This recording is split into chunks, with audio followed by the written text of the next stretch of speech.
This is True Compassion, a Christian podcast examining homelessness and its community and how the Christian church can help.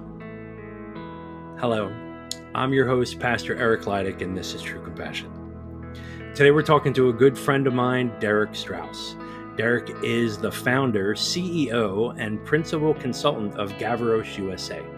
Gavroche is a company that focuses on data management and data information resources, and you might think it's strange on a podcast that discusses homelessness to be talking to a CEO of effectively an IT firm.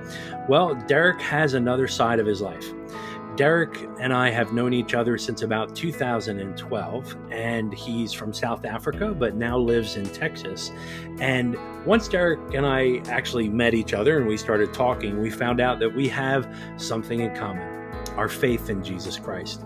Soon after that, Derek and I shared some time together talking about homelessness. And Derek and I actually spent some time in Texas serving together and learning about the homeless situation out there.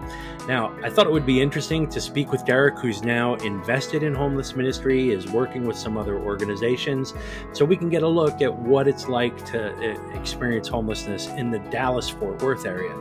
Derek's a good friend of mine. He's got a really interesting story, so let's get into it. Here's Derek. Hey Derek, how are you? Excellent, thanks, Eric. Nice to see you again. Nice to talk again. Yeah, it's been some time. It's do you remember how we first connected? Yes, it was a strange thing, and I was going back in my mind about that, and I thought, who would have thought that we would have had so much in common, and would have been able to really start collaborating on some really interesting stuff back then when we met. It was just, so often you think of your life and you think of people that you've met and say, how did that happen?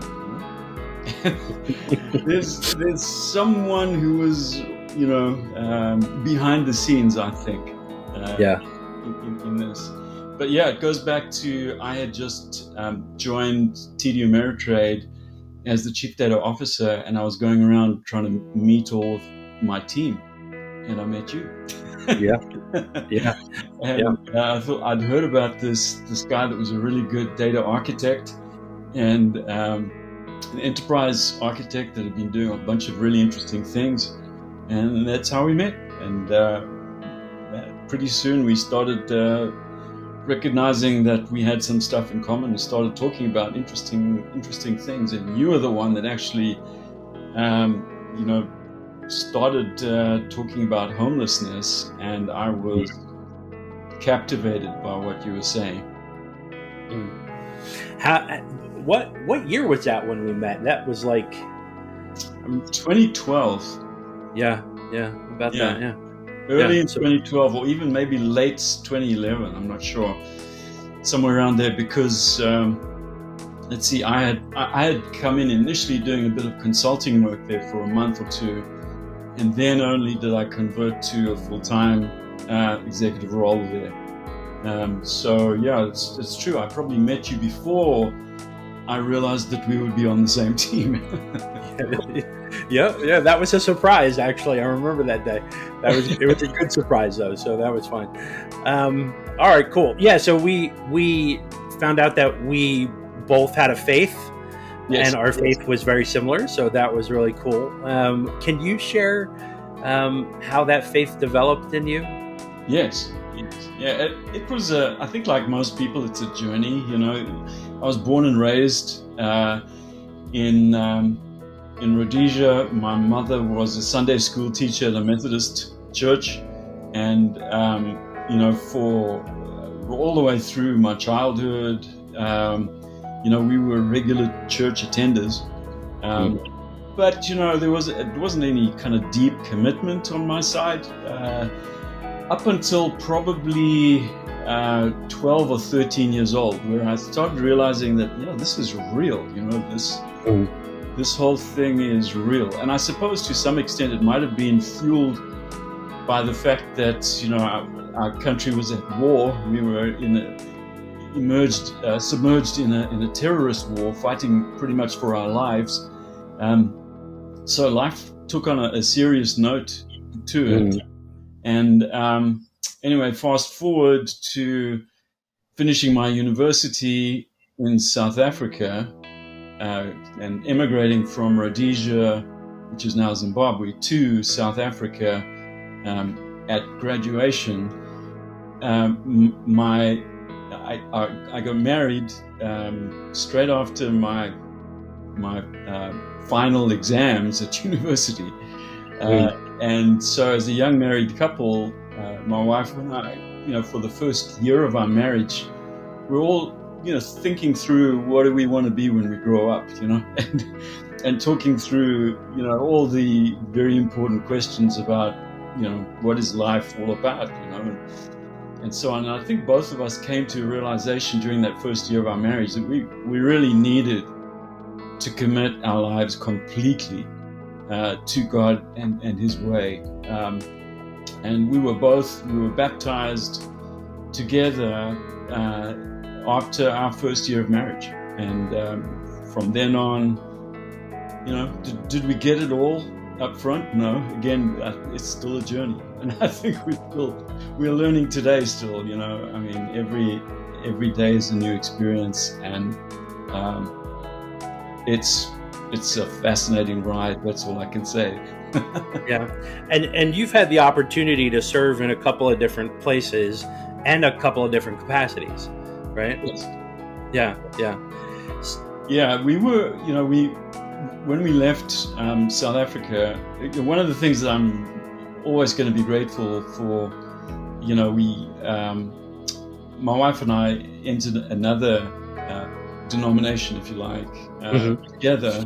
And one of the great things about that group was that they had a very strong, like a Toastmasters probably is the easiest way to explain it, but it's a speakers class. And I jumped into that headlong, loved it, loved all of the interactions with some of the more senior, experienced men, in terms of just sharpening some of my abilities in that area. And pretty soon I was giving like sermonettes and stuff like that in church, and we started serving back in South Africa, this was. And then when we got an opportunity to move to the States, I continued. That was in 1997, still within the same church in the United States. One of the things that we were really fortunate to do was to join a couple of kind of missions, outreach type missions, back into Zimbabwe and into parts of South Africa, and also into the Caribbean, into Trinidad, Tobago, into Jamaica, into the Bahamas. And those have been so rewarding. It just, every time we do that, it's just, we come back and we look at each other and say, wow, what a blessing that was. How amazing it is to have those opportunities to serve. So yeah, that's, we continue to just have lots of those kinds of opportunities, and we grab them whenever we can. Yeah, that's so valuable. It gives you a really balanced worldview, Yeah. So, in ministry, sometimes we're ridiculously spoiled here in the United States, and being nice when I say that, but the traveling to other places and being able to minister in those places really gives you a balanced worldview. You really understand how blessed we are here. Yeah. I know you've also traveled to Africa as well, haven't you? You've been. Oh yeah. Where were you in Africa? Kenya. Yeah. Kenya. Yeah. Yeah. Kenya. Yeah. I never got to Kenya. I'd love to. There's so many places still in Africa I'd love to go to, but yeah, we're going 1st of October this year. We're heading up to South Africa for 3.5 weeks, and I'm really looking forward to that. I mean, once Africa's in your blood, you can't get it out. Fantastic people, Yeah. So wonderful, so sweet and kind. Yeah. So you were in ministry. You've been, working and serving the Lord for a while, and so you are now involved with a homeless ministry. You're doing some work with the homeless. You've gotten some experience there, and how did that come about? Like, how did you know that was like that was an area that just pricked your heart? Well, I was always curious when I'd read certain verses in the Bible where it would talk about, where Jesus would say, "Hey, if you've done something for these people, you've done it for me," and fed the hungry, if you this, that, and the next thing. And I thought, yeah, okay, so every now and then our church has kind of done something. They've collected stuff for a soup kitchen, or they've done this, that, and the next thing. And I thought, is that all I need to do? And then, one of the conversations that you and I had, where I don't know, I think that was really the turning point for me, was when you came into my office one day and you said, "Hey, I just want to share something with you." And you sat down, you closed the door, and you described some of the early experiences that you were having in your ministry with the homeless folks in Trenton. And the whole idea of excuse me, the whole idea of kind of sitting down next to a homeless person and talking to them over a lengthy period and hearing their story, and then going back the next day and finding them again and talking to them some more and building an actual relationship with them over time was something I'd never thought of. And it was, I guess, just the right time and place for me to grasp that was the missing dimension. And because beforehand I don't think I'd really understood their story. I'd always thought that I knew what their story was, and most people that I'd met who had not had any deep conversations with homeless people were also just kind of glibly saying, "Well, this is what their case is. This is, and so I thought, well, that's what most people think. It must be right." But when I heard you talking about it, I suddenly thought, this is what I need to do. And you live in New Jersey. By that stage I lived in Texas, and I was thinking, well, one way we could do this is I could come up to New Jersey and go on an outreach with you, and get my feet wet that way. And we were thinking about that, and when you said, "Hey, I think I might be able to put you in contact with some folks in Dallas-Fort Worth area," and we were just talking about that when I suddenly met someone else who came into our church at the time, who had been homeless and had actually ended up at one point working with an outreach organization in Dallas-Fort Worth who had a very similar model to your organization, Eric. And when I met them and then contacted you and told you about them, you said, "Yeah, I know them. I know those guys. They're good guys. You should definitely hook up with them." And so that was really exciting, that from a number of different avenues, I feel like, the Eternal was kind of directing me towards making contact with a group here locally that I could really start, collaborating with. And it was very interesting to meet them and start talking to them. And of course, I included you in a number of those discussions, which ultimately led to you coming to Dallas. So instead of me coming to you, It's that, if you can't get the mountain to come to Muhammad, you get Muhammad to come to the mountain. So, Yeah. sorry, I can't. I'm not calling you Muhammad. It's okay. It's all right. Don't worry. That's all good. So you started working with Metro Relief, right? Yeah. And what were some of your early learnings that just kind of blew you away? Yeah. Well, I think, the words that you had shared with me, the experiences that you'd shared with me when we were sitting in my office in New Jersey, were kind of ringing in my head as we went on our first outreach with Metro Relief.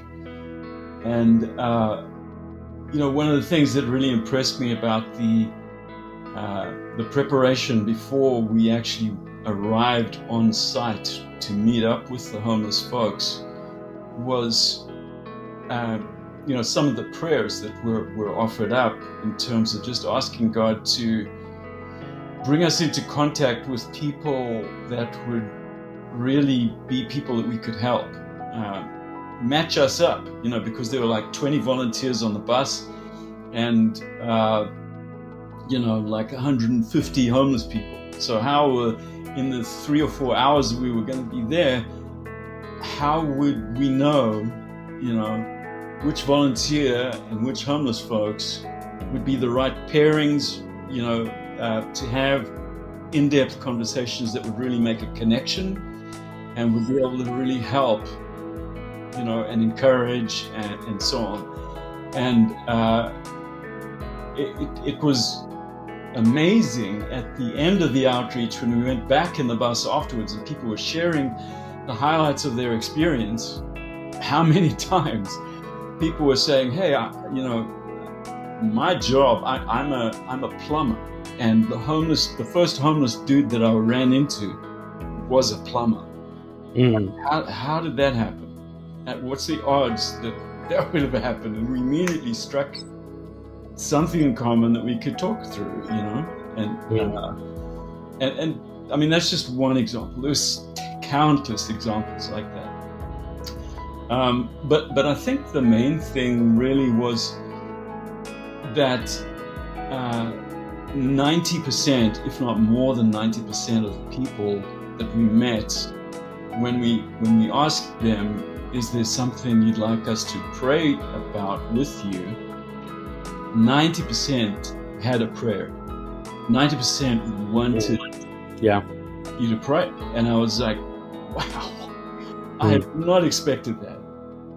And I was blown away by the fact that every single one of these people has a story, and most of them want change, but they just feel helpless for whatever reason. They feel stuck, and they acknowledge that there is a God, and they're reaching out to that God.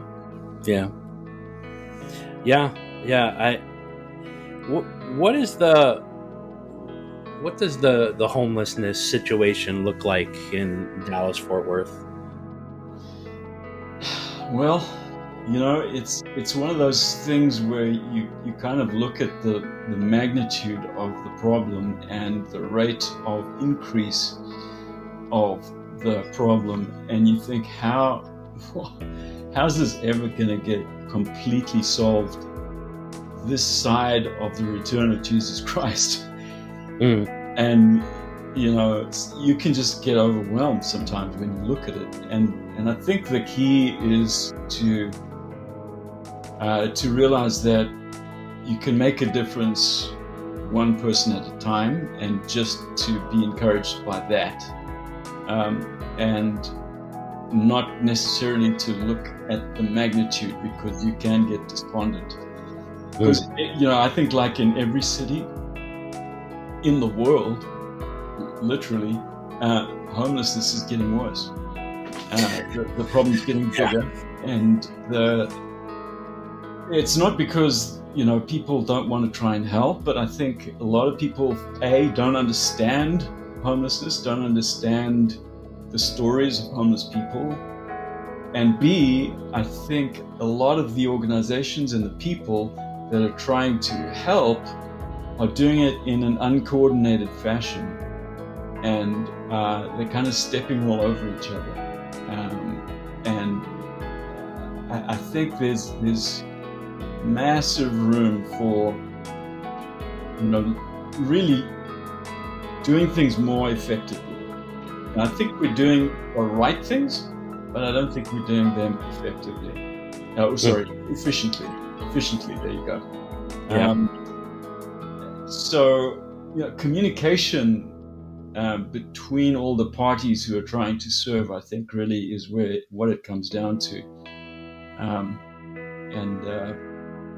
But yeah, it's a huge problem here in the Dallas-Fort Worth area, and as the area continues to sprawl and more people come into it, and these suburbs further and further away from the central parts of the cities start mushrooming out, people feel like in some ways they're getting away from bad areas, as people perceive, there's a lot of homeless people and they want to get away from that area and have their suburb somewhere else, far removed. But I think, the homeless population is starting to migrate more and more out into some of those areas. Yeah. And so it's not like you can keep moving further and further away and hope you're going to get away from the problem. Because it's ubiquitous. It's literally everywhere. And even some of the really well-to-do areas where many people would never have thought they would have seen homelessness are seeing it. Yeah, I think about Los Angeles County. I was just looking at that the other day, and they have now topped almost 67,000 homeless people inside of Los Angeles County, it is growing. You have a metropolitan area out there, Dallas-Fort Worth area, right? So it's like you've combined these two cities are almost one giant, metropolis, and I'm sure there's, I know that there's a difference between the way that the Dallas treats the homeless as opposed to Fort Worth, right? They have different philosophies, which is got to be frustrating for anyone living on the street. So that's challenging. What are some of the, I'm sure you've been exposed to many different organizations that are working with the homeless, whether they're a social services organization or a ministry or the like. What are some of the challenges that you think that they're facing on a regular basis, whether they're political or just operational? What are some of the things that you've been exposed to? Well, I think there are. Firstly, let me just say this: everyone that's involved, I think, means well. Mm-hmm. They all really want to do the right thing, and they're making best efforts to do so. They have to do it within the constraints of different, governance structures. The city council of one city versus the city council of the other has different perspectives in terms of how you should, address the homeless problem. And even the populations in each of those areas also have different ideas. And so, if you're a homeless person and you're kind of going through the metropolitan area, migrating between the different organizations and governance structures and stuff like that, becomes very tricky. You're not going to have the same sort of, to use a term that we use in industry, we talk about customer experience. You're not going to have the same customer experience. Wherever you go, it's going to be different. It's going to be baffling, frankly. and because there's so many different organizations that are out there trying to help you, and they all offer different sets of services, many of them overlapping, but many of them not overlapping. It's just about impossible for a homeless person to navigate. Who do you go to? And you start talking to one group, and then you lose contact for whatever reason. Then you go and you start with another one, and pretty soon, a homeless person might be talking to a number of different organizations about the same need that is just not getting filled. It's just so mixed up, chaotic because of that. I think the other problem, I think, is that people don't realize how important the sequence of events is in a homeless person's life, in terms of, I need, if I'm homeless Derek, and we've determined Derek ultimately wants to be reunited with his family, but he wants to have a job, so he's got an income, wants to be have a home as well, and but right now he doesn't even have an ID book, and he needs to go through some kind of program first, to perhaps get off some drugs or whatever, and maybe he's got to get some training in some basic skills. He's got to get like a new wardrobe. He's got to get a resume. There's like a million things, and he doesn't have his birth certificate. So that's like the starting point. So the ability to actually map out the journey for Derek to ultimately get to a point where, okay, now Derek's gone through all of those stages along this journey and is now ready to be reunited with his family. I mean, that's something that I think a lot of people don't understand. If there was a way of helping people to understand that, and to understand the homeless person's story, and help facilitate that, and then coordinate it with all the different well-meaning organizations, that would go a lot better. Resolving some of the issues. Yeah. So, and we've talked about this. So you've been proposing some technology out to some of the organizations there. Can you share a summary of the technology? Just go through some of the benefits and how's the progress going? Right. Well, firstly, as you said, we have talked about this, and the reason we've talked about this is because this was actually your brainchild. So, but obviously, as far as trying to get this really off the ground, that's where I've tried to focus most of my attention. And as it was originally conceived, the idea was to try and have one platform and one database where in real time we could track a homeless individual's progress towards their ultimate goal. All the services they need, all the organizations that they're actually dealing with, and coordinating that journey. And the idea of the mobile app is that it would have essentially three facades to it, three faces. The one face is for the general public, because most people in the general public want to help, and one of the ways they can help is just by helping us to locate where the homeless people are. So if people have the app on their phone and they're walking through a part of the city, or they're maybe driving, or maybe they're a passenger in a car or whatever, and they see homeless encampments or whatever that sprung up there in the last couple of days, they can hop on the app and say, hey, at these coordinates, using a GPS kind of a scenario, right there, it looks like there are 4 or 5 tents.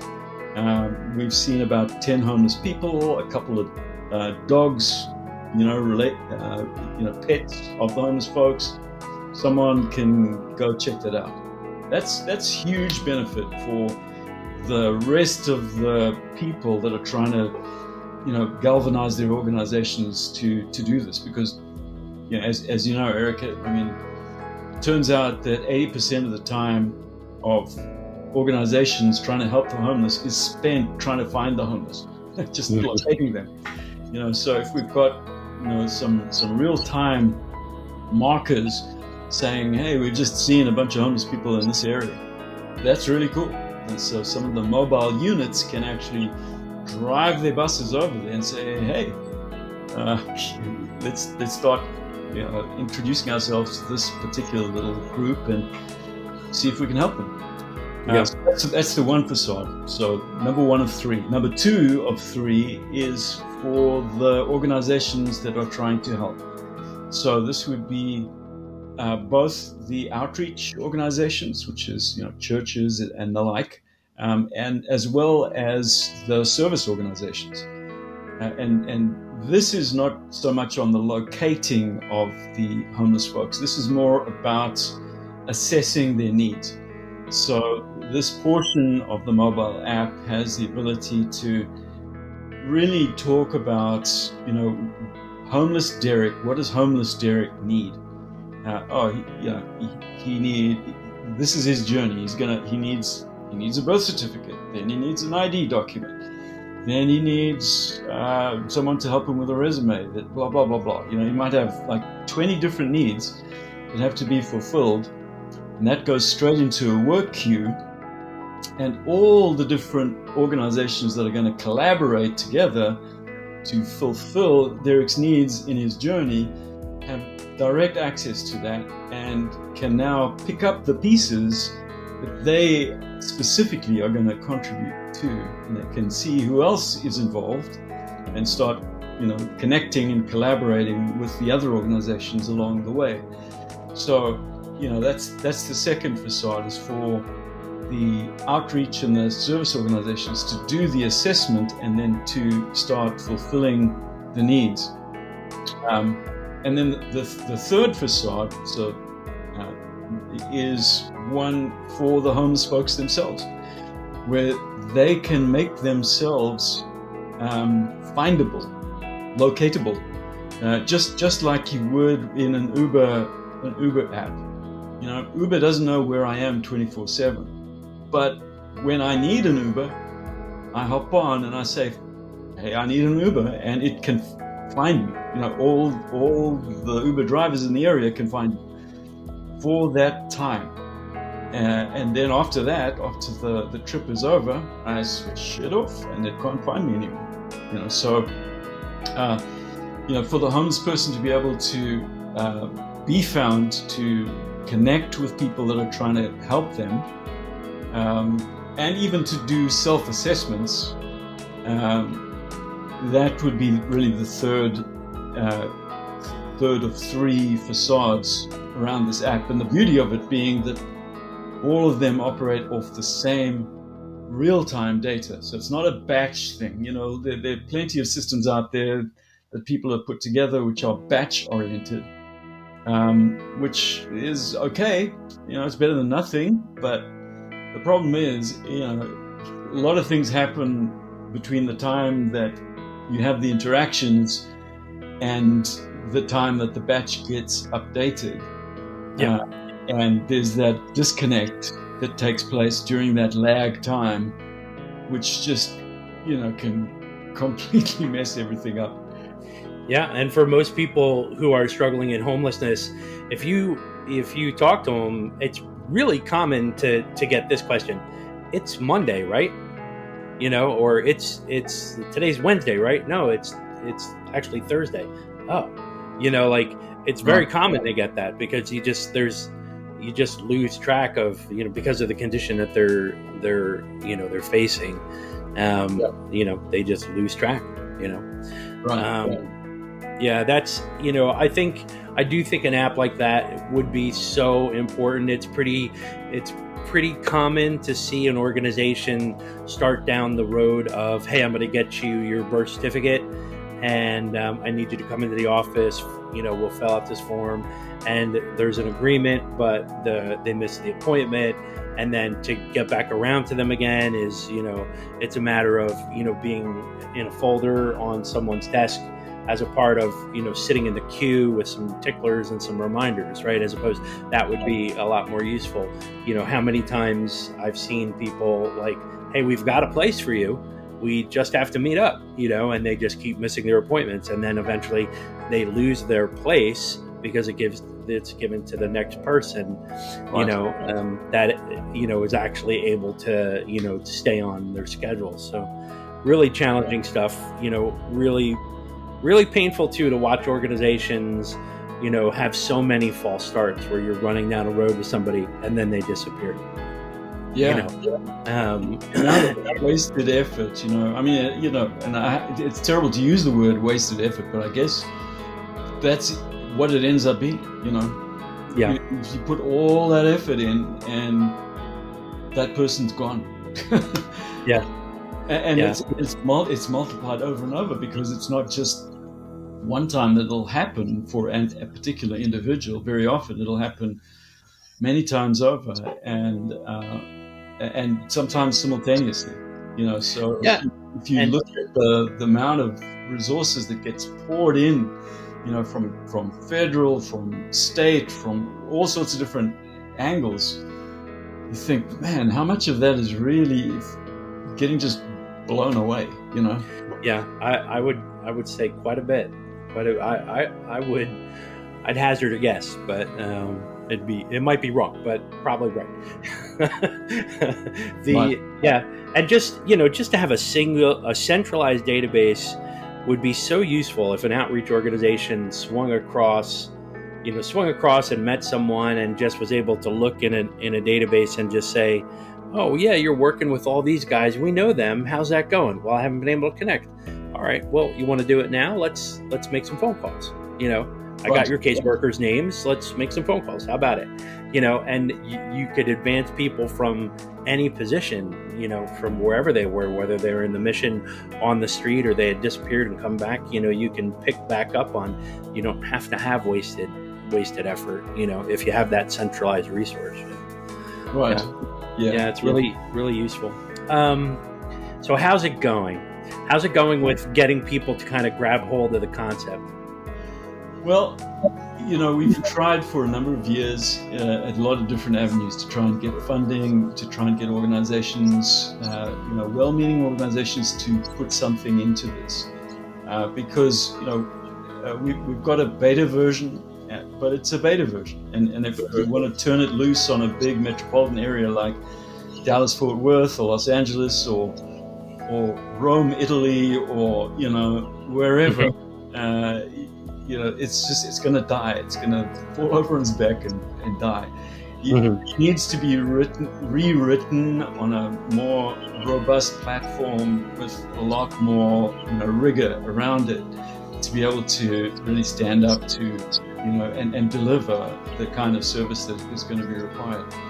So we've put together a budget. We've got we've gone to a number of places, had several presentations, but it just hasn't taken yet.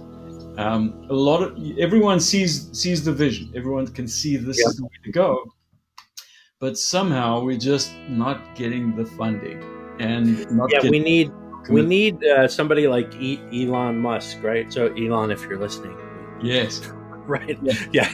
We need, just a good influx of capital to make it enterprise class, give it some architecture that can really survive. Yeah. Right.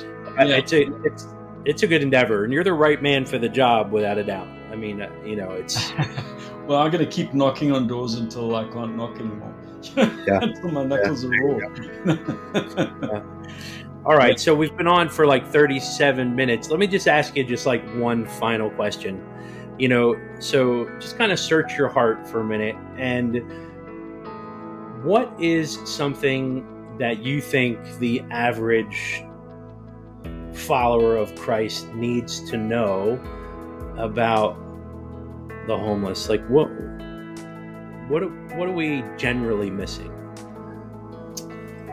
Yeah, that's a really good question. I think the easiest way for me to answer that is to answer from my own experience, and I think I'm kind of there.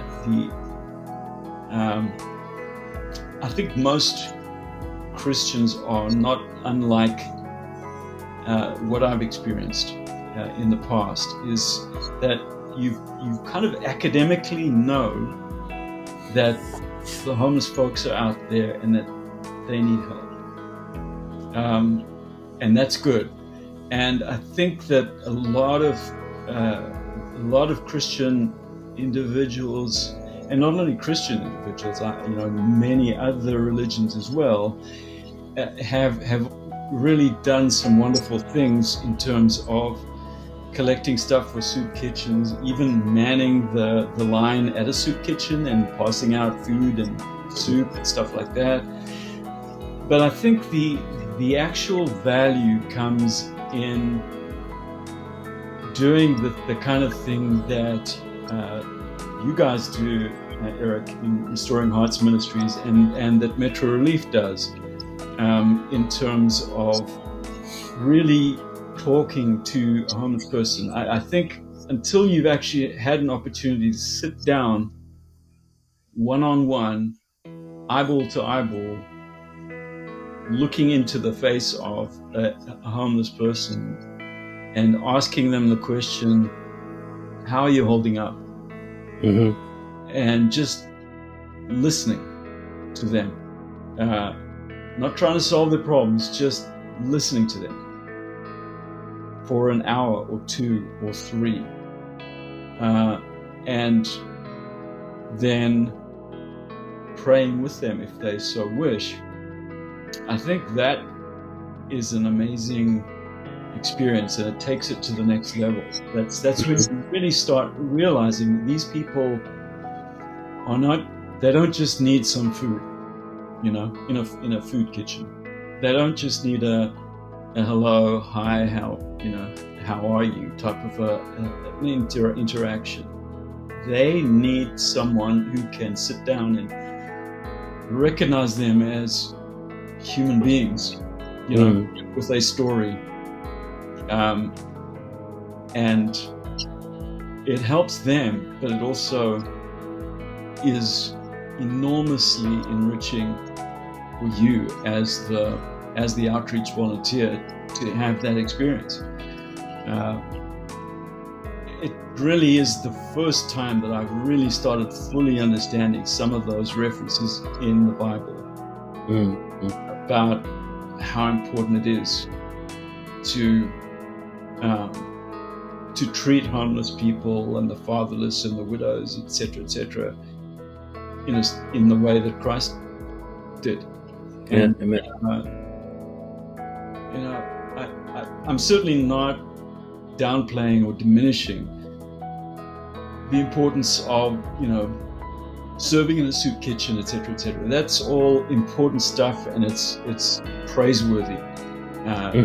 People that do that are great people and so on. But I think taking that next step of really investing the time in specific individuals, and not just once, but going back again, seeing them a week later, or a day later, or 2 or 3 times a month. Yeah, making that contact. I think that's where it's at. Yeah, it makes a big difference to treat them with value, because most of the time they feel valueless. That's right. And to remember their names and maybe even their struggles or their family members' names, or or what they were trying to achieve that week. It makes it feeds hope. It's like the fuel for hope. It really is. Absolutely. Yeah. Awesome. Well, I appreciate your time. You've